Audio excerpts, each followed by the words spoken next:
Throughout the world, people of faith are the first responders to the suffering of their neighbors, faithfully advocating alongside people who bear the ills of our times. It begins at the grassroots level, in the village, city, or the small town. A community rises to unite faith with deed, and the world changes, and we bear witness to a force of light that renews our hope.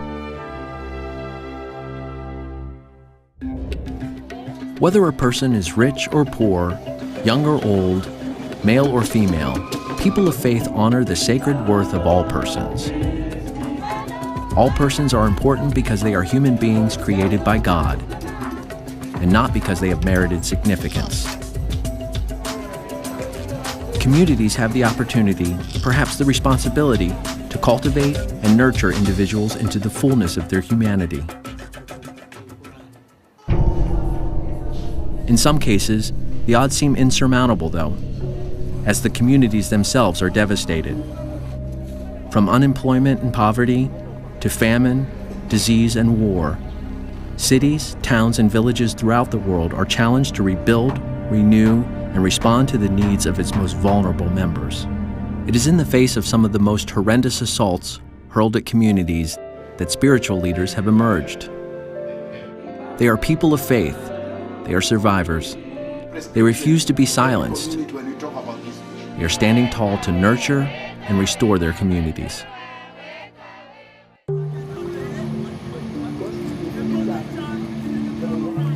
When communities throughout the world take a hit with poverty, war, disease, drug abuse, crime, and corruption, it is the children who so often are forgotten.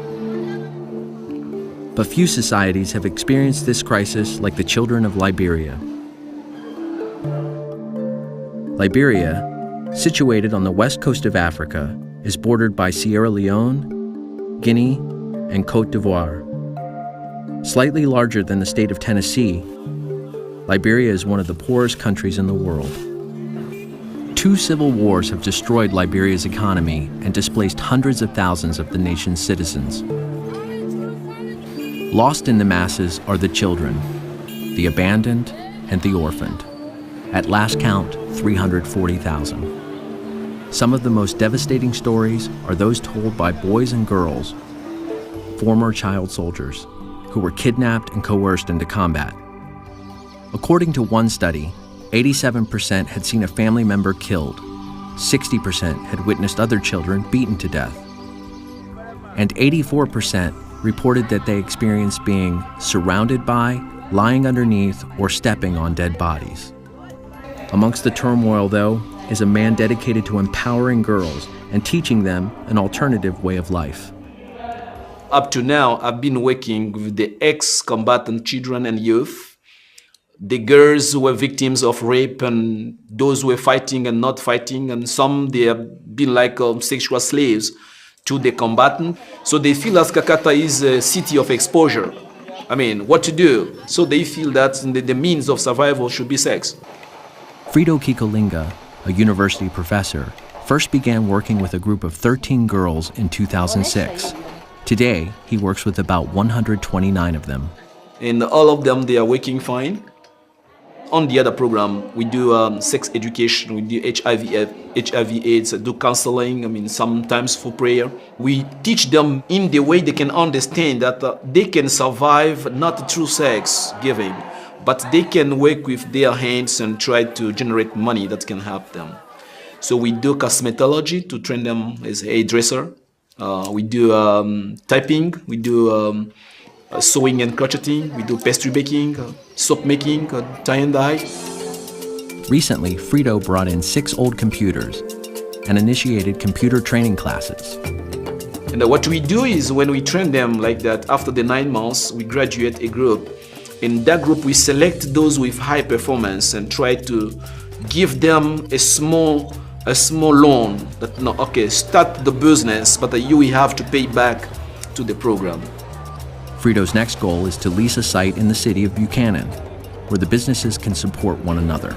We have our beauty salon. We have a place for pastry selling, where they can sell different things.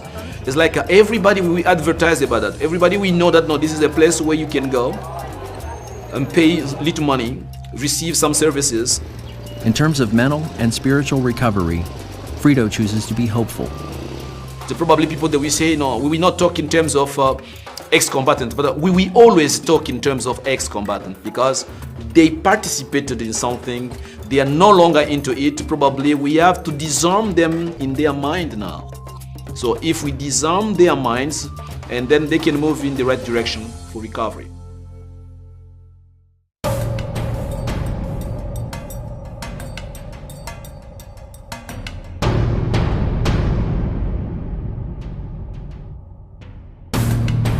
Located in Central Africa, the Democratic Republic of the Congo has been at the epicenter of what many have called Africa's world wars.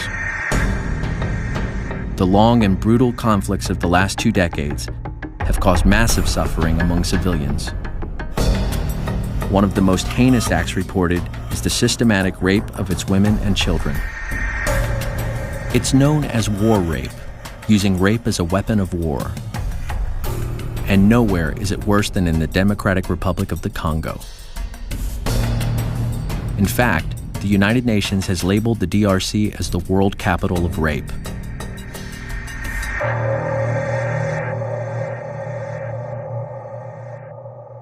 The trouble women, when they get in the house, if they find you there, they can rape you. Maybe they can be 5 or 10 men with you yourself. You cannot manage to walk after raped you. Pastor Kalatala's goal is to nurture war-torn women and children to restore healing and productivity.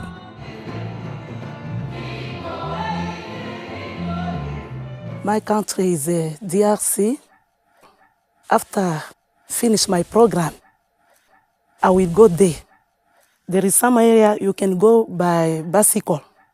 As a woman, I cannot manage to go, but I can find where I can organize and to call those women which are touched by that war, so that I can remind them, that I can give them a medicine for counseling. The unimaginable cruelty of sexual violence includes kidnapping for sexual slavery, public rape in front of the family and community, forced rape between family members, and gang rape. Bamama baripita mwakati moya ya magumu kabisa. Pastor Kalatala has witnessed the abuse firsthand. Wakati ya vita niingia kule kwetu kueste ya Nord Katanga, baba baraza kuacha ba mama mumanyumba na batoto. Sasa pale ba militaire batakuya banakuta ba mama na batoto munyumba. Sasa zingine maneze manamobliger mama navula devant mtoto. Manamuonyesha se we mtoto utembea na mama yako. Mama bengine baraanza kukatala directement banebaua. Bengine bala bakwanza kukatala banafanya vile na mtoto lakini anabakia na psikoloji moya mubaya. She rejects speaking tactfully about the violence women and children in the Congo often experience. Basoda baneze baningia 5 au 10 ndani ya nyumba ile, bote banamwishia mama moya. Saa zingine banamuua après avoir kumreconnaître vile, saa zingine banamwacha vile anaanza kusenye. One of the most common injuries is a fistula, a rupture of the walls that separate the vagina and bladder or rectum. Fistulas also result from forced child marriage. Fistulas are a kind of damage that is so severe it is seldom seen in the developed world. Legislation that could change the situation in the DRC already exists, but rape, including civilian and domestic rape, continues with impunity. An average of 48 women per hour are raped every day in the DRC. If they survive, their lives are shattered as they become disgraced in the eyes of their families and communities. Traditional taboos force women to stay hidden in their houses. Yet in spite of their fears, some dare to speak. They dare to tell their story. This girl was 13 years old when she was raped. kenga hema na hatu musawa jinji na tula na hawa na tula ke wao satu ko mbezi mgine kama muntu wangu atabya nyuma ni kile aminkeso na ntala ni kile muntu wamunge kana wanu kile nyingi hakudila hawadi kwetu kumadimina kishi kwa ile bantu bavule wanga twanonga ya mur force konemo hakuikusumuna ni kile muntu wa longa we kunyema kadi ami namba yole kanyeme kadi awa kanko atadi kwa hakunka atafa wanonga ya mur force namna wanta luka na nyema lubilo na keta bako tukumadimina shi wonso kala keshiwe janga ko baendele nafika nasakuila mama nandi wasakuila papa kafene hawala kuntu kamba yene masomo yene wale kao njo kule kunakuwa organisation ya Nord Katanga na Sud Congo chez bote tuko na ile centre ya ba orphelin malgré ile yote lakini kanisa atufike pale kuishiriria bote tuko nafanya effort ya kurekipere ko bengine na kutafuta kule kunye baritoka tunebarudisha kuma mafazi yabo kama tunavumbula mtoto moya bazazi yake bakiingariki tunafanya de toutes les façons tunaenda tunamupeleka ku famille ya histoire masusu kupita to kwa masusu nandile mungu nyuko kachaba angu nikayikile kwamba mama waduvela dikapa kitanda nanda nakachaba angu nikayikile kwamba mukubiyombo kudi muntu nonda nenkiwo hasi namune kama muntu wantambila muntu mwinembala wa untambila hasa kudila nadila vinyingi wanjika kakukyaka ni wa vinyingi kanunga ya upumbafu nalombusha kaka wami nandi walombusha vyo mama ke mama songa yasa mukwata wanda kupake ni mwine muntu wanyi munyeme fani pakamwekelevo. The community nurtured both girls back to health. First, by providing for their physical health, and then for their mental well-being through counseling. Tuko na lomba wakati tuko na funda ma social principles tunapenda tunaenda sur place tuibaoneshe kurudisha amour.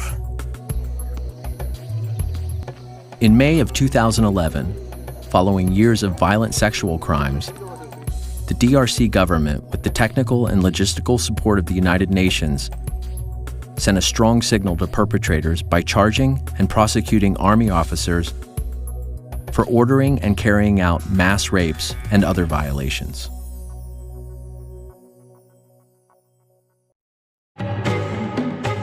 The Republic of Sierra Leone is a country in West Africa, bordered by Guinea, Liberia, and the Atlantic Ocean. Today it is a functioning democracy, but 20 years ago it was in the midst of a brutal civil war. Between 1991 and 2002, the war devastated the country. In the midst of this chaos and destruction are the stories of the children who witnessed these brutalities firsthand. I was 5 years old when the war entered into Sierra Leone, 1991, March 23rd. I was with my father. I was in school, but at that time, I don't really explain much about it because I was just a kid, but I can see something and feel it. Mary sensed the beginning of what would become one of the most brutal wars in African history, one that would last 11 years and leave 50,000 dead. The war centered around the mining of diamonds, its trade practices, and the political corruption that controlled it.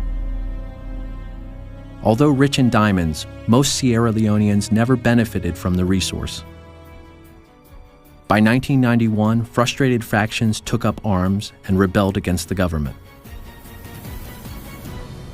What we learned from the rebel leader then, the late Fode Sankor, said he was going to come because of a hard amount rate of corruption in the government, and which is true at that time. And so he was coming as a liberator. So I think at that time, the ideology that we had was to come and kick out those corrupt leaders. Now, somewhere along the line, it changed. The whole thing changed. instead of protecting the civilians, he started attacking the civilians, killing the civilians. The rebels come and attack the house where we were. And they killed 5 people. That was my first time to see somebody, they shoot at somebody and then the person died, suffering unto death. In a fleeting moment, with the rebels out of sight, Mary managed to escape. Person suffering. I escaped and walked a distance of 24 miles from where I was to the next village. I was having nothing. I was not having a cloth. I was not having the shoes. I was having nothing. When I went to this village, there was some traditional fighters. They call them kamajo. So you don't undress yourself to them. You tie your head. You cover your body before them. If you don't tie your head, you don't cover your body, they will kill you or they will beat you. So I cover myself with the cloth.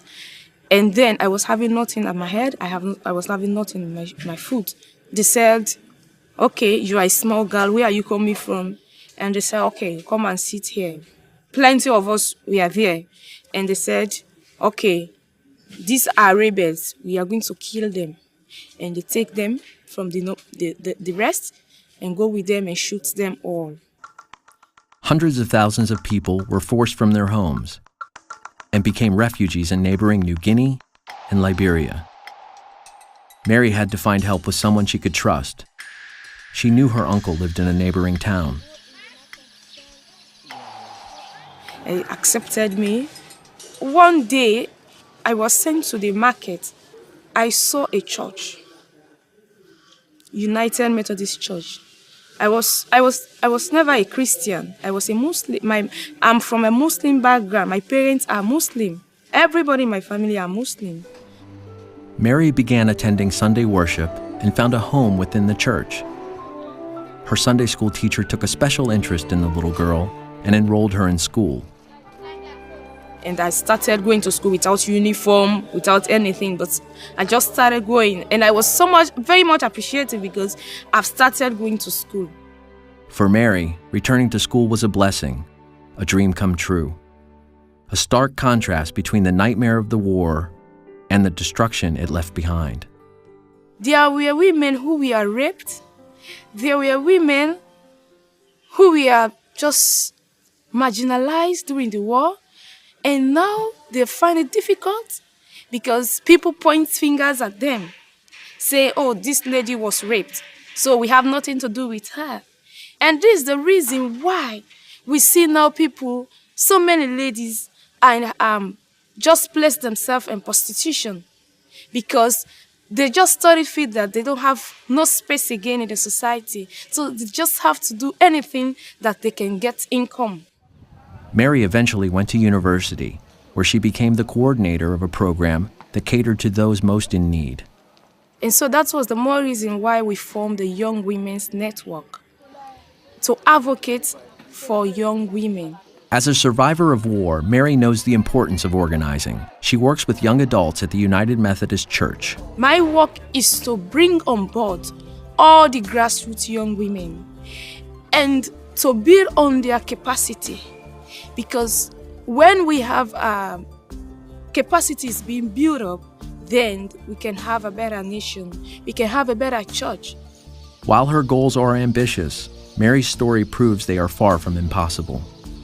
So I just say thanks to God for making it possible for my life, for making me to know that I'm somebody, from nobody to somebody.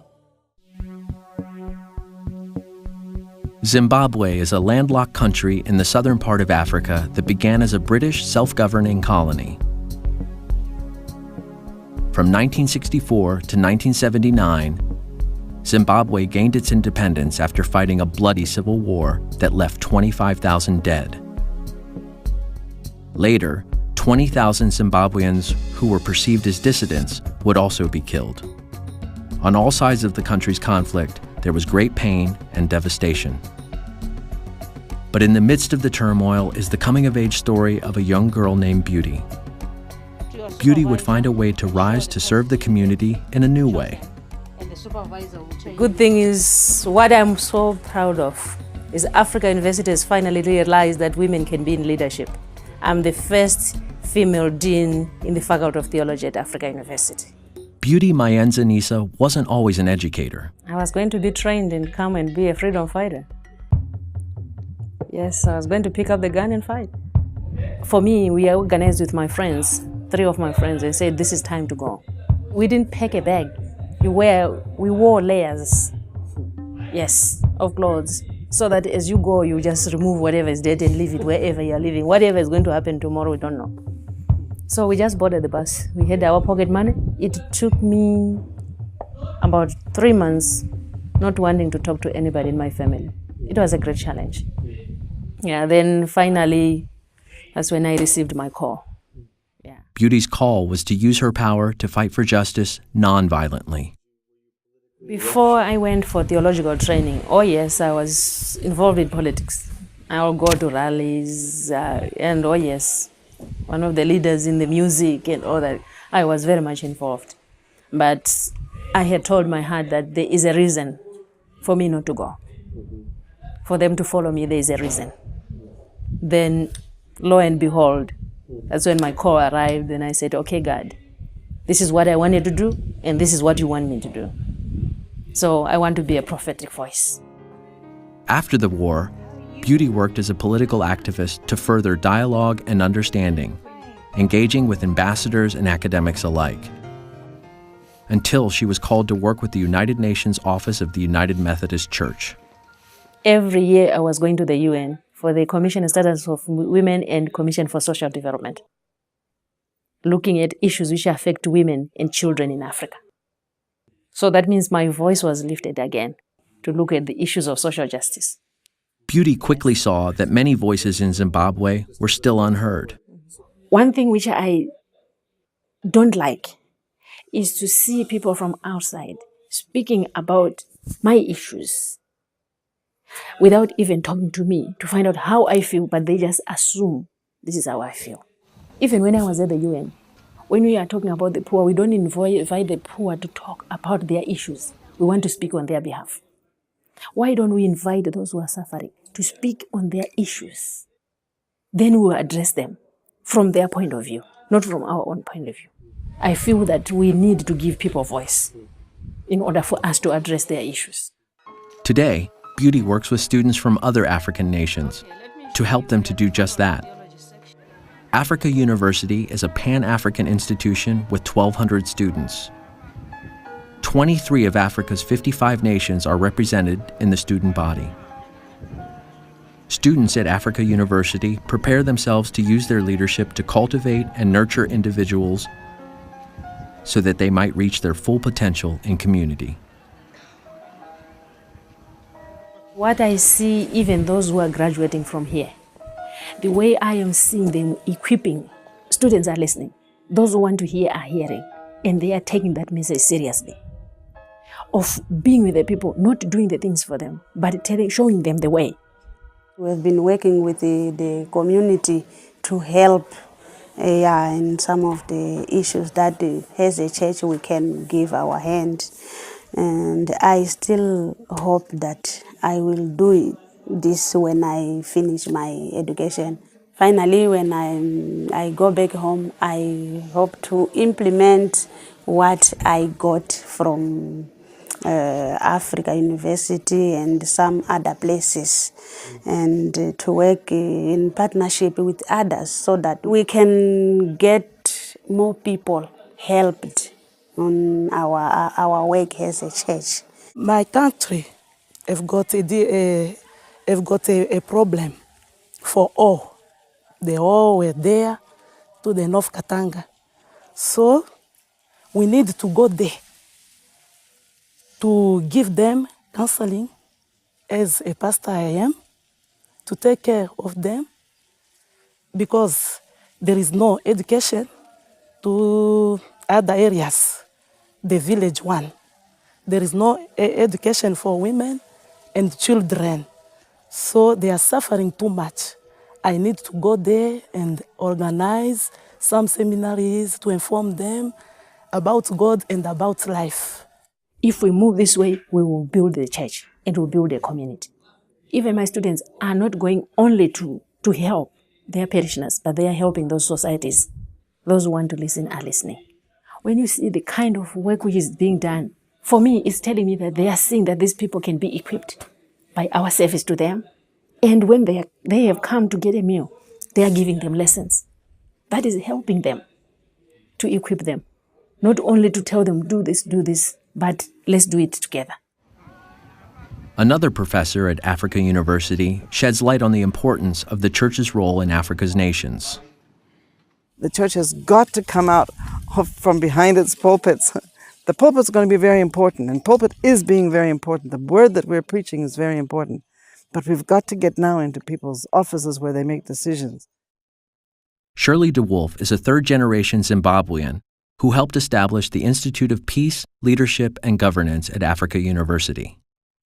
I find it's very important for these students, particularly theology students, to be engaging with people who are not theologians, who are not even members of the church, but are approaching some of the same concerns from different areas. Because there's a tendency, particularly, I don't know how it happens in other parts of the world, but here, once you go into theological studies, you only study with theological students, and those are the only people you relate to for the rest of your parish ministry. You don't know how to belong to a team. You don't know how to talk with politicians, with economists, with environmentalists. You just don't know how to do it. So I think this is one area, as they're learning how to do it. How do you network? How do you recognize the areas that you really don't have capacity in and need to turn to other people for, so that you can build team approaches? She has seen her own country change from the breadbasket of Africa to a nation where food is scarce. We're trying to get perspective on this. And we're trying to take responsibility for some of what's happened. Where I think we failed was to move beyond the question liberation from, to asking the question liberation to. Liberation to do what? What did that liberation look like? Yes, we could describe it in sort of vague terms like we want to be free. We want the people to all have access to, there were some practical aspects. We want everybody to be able to vote for the government that they wish, etc., etc. But we didn't look to see how was that going to be structured. It is an issue for many nations in Africa. The lack of infrastructure once liberation is achieved.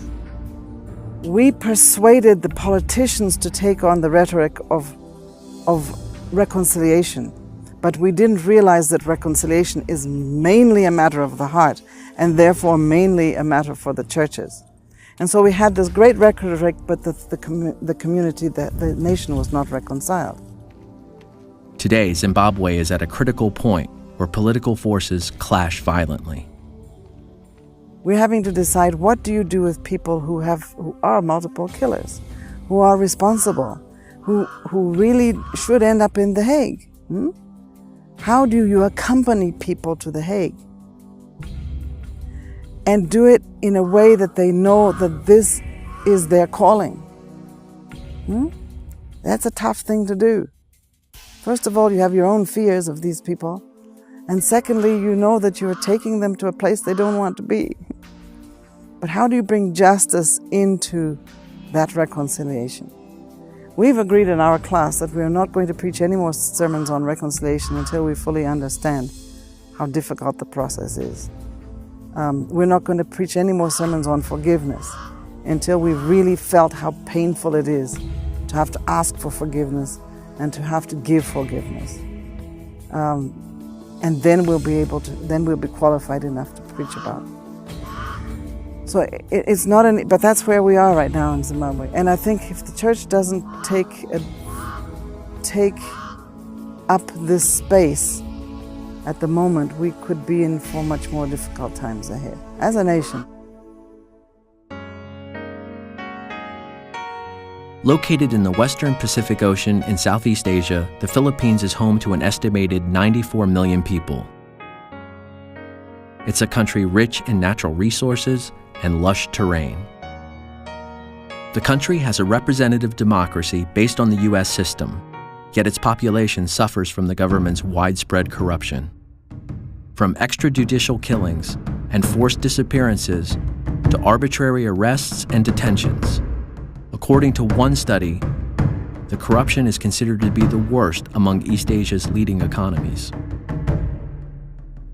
It's most commonly directed at political dissidents and social figures, including human rights defenders, non-governmental organizations, journalists, anti-mining activists, and outspoken clergy. Supporting the fight against the human rights abuses are the churches, and the United Methodist Church is on the front lines. It is not only logical or rational to be in this work, but this is my life. Daliada's current appointment is in the Ecumenical Center for Development, including the programs for justice and peace, human rights, and women. So most of our work is spent on advocacy, education among the ecumenical community, and justice and peace work. And also we have services like relief, sanctuary program, and networking. I have been involved in the team called Fact-Finding Mission in various places. A fact-finding mission is a form of advocacy. A team of people will blanket the area where a person has been killed, kidnapped, or arrested. They investigate the matter, talk to witnesses, family members, and counsel to the people affected. And I appreciate all these women and all these mothers who would one day telling me, I am now continuing the work of my daughter. You see, traditionally, it would be the sons and daughters who would say, I'm continuing the work of my parents. But now, another woman would be saying, another mother would be saying, I'm just continuing the work of my daughter. If this government think that they have killed my daughter and her dreams, let the mother continue the work of her daughter. Joining a fact-finding mission can have dire consequences for its participants. No one is safe, not even clergy. I am an internal refugee, which means a victim of militarization, forced evacuation. Alpha Butaka is a pastor without a church, a human rights worker who was falsely accused, along with her sister, a deaconess, for the attempted murder of a local policeman. Before the charges were officially dropped, military authorities publicly accused the pastor and deaconess by hanging their photos throughout the community. They were publicly shamed, and doubt was cast on their reputations.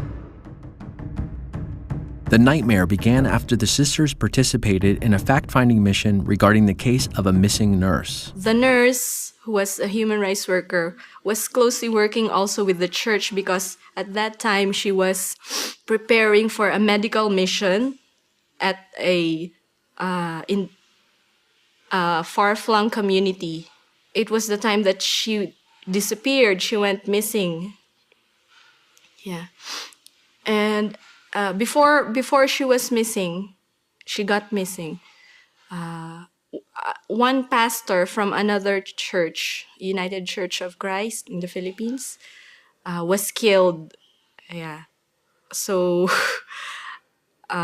these pastor and nurses are, closely working with us also. The community quickly came to the sisters' defense. When our photos first were placed in public places, we had this press con with the help of my church. We had a press con. It's like telling these people, whoever did it, that I am a pastor, and telling everybody that I am a pastor. I am only doing my work, my ministry as a pastor. The sisters were advised to stay safe by going underground. Eventually, the charges were dropped. I think the church was not fearful. Because they stood for us. They stood for what was true. And that should be what the church should do. Today, it is still unsafe for the pastor and her sister to return home. but she continues her efforts as a human rights worker. Of course, there was fear, and not only for myself, but also for my family, especially for my mother. But since I am a pastor, I have to continue what I've been doing, what I've been advocating for. So since it's what I've sworn as a pastor to follow Christ, to serve our lesser brothers and sisters. The people that I've met in the Philippines, the people in general, there's so much resilience in the face of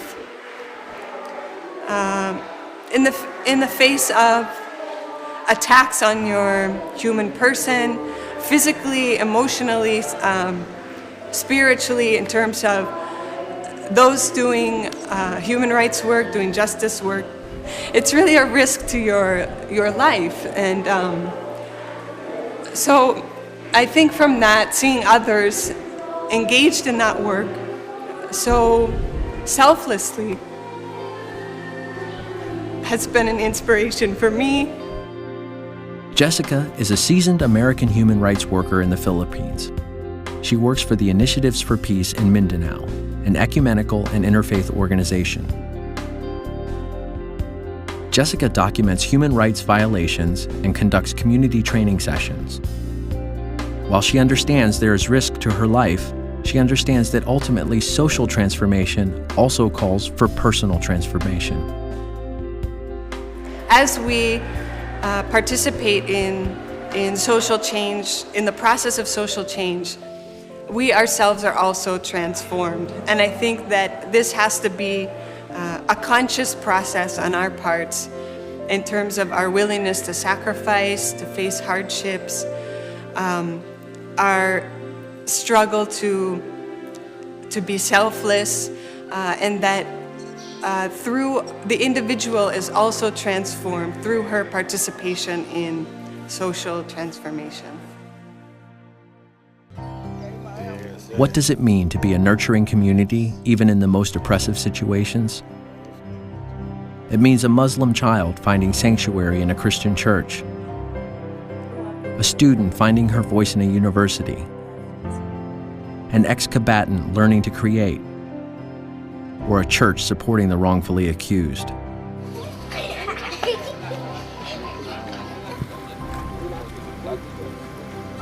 Today